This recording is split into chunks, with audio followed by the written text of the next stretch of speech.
When it was built in 1876 through 79, it was obviously a strong farming community, and the P&H Grange was what they put together to, number one, get together and learn more about farming and how to do it well, and to get together socially. Because when you think about it, back in the early, late 1800s, early 1900s, 95% of the people lived on the farm. So you don't get a lot of social interaction unless you have a place to go in your off hours, so to speak, if there is such a thing when you're a farmer. But the thing is, I mean, this is where they got together, and this was the social hub of the town. There's no question about that.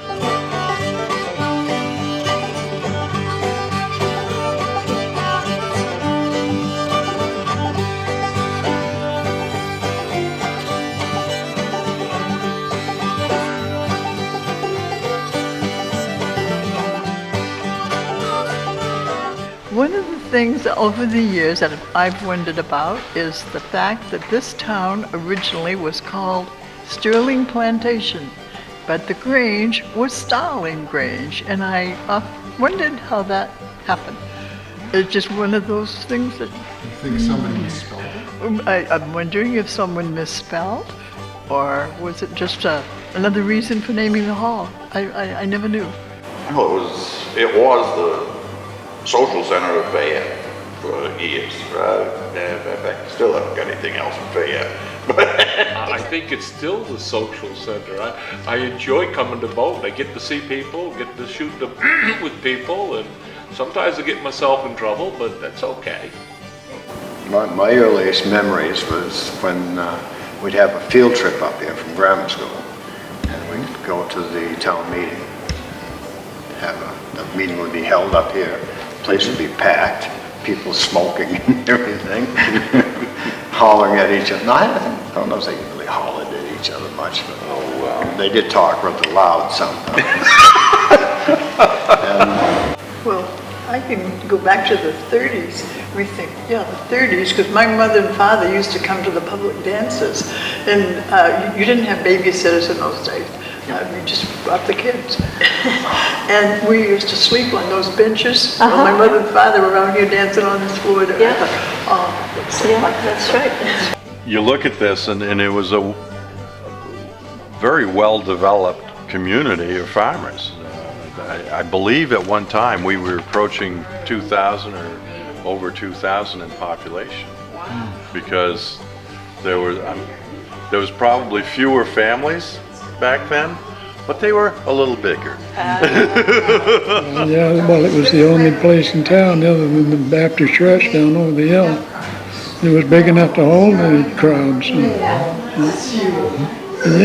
We used to come over here when I was, in high school. They used to have dances here. You come up and dance here. But when I was younger, my father and mother were real active in the 4-H, and so any time they needed, a group, it would be over here. I think as we get older, we've lost a lot of things in life. We've gained a lot, like a new school and all, but you always wanted the core of the town to have a place or have something that meant something. Well, for me, like I said, this was the place that I got out and see people. Yeah, the only place when I was growing up, till 8 years old. And it was a slower time. People actually talk to each other. Now nobody takes time. You might get an email, you might get something like that. People don't really have time to sit down. I'm just as guilty as anybody else. To sit down and actually get together and just have a supper, have a whatever, and you actually, you get together and you get to talk to people that you know. People need a place together, and there's still a few of us left around that feel that way. And I think you have to change the structure of your social organization as the times change.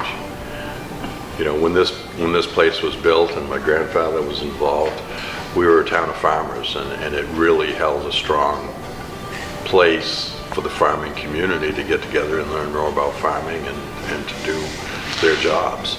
I'm a history buff. We have to save this building. This is the part of the town. This is how the town started. This is the roots of the town. This is our gathering center of the town. It's tied to us every which way you can look at it, whether it's a sign on the back or the pictures on the wall. That's where we come from, and if we forget where we come from, we have no direction where we're going. This is when you were entering the Grange meeting. Before you could get into the Grange meeting, you would whisper the secret password.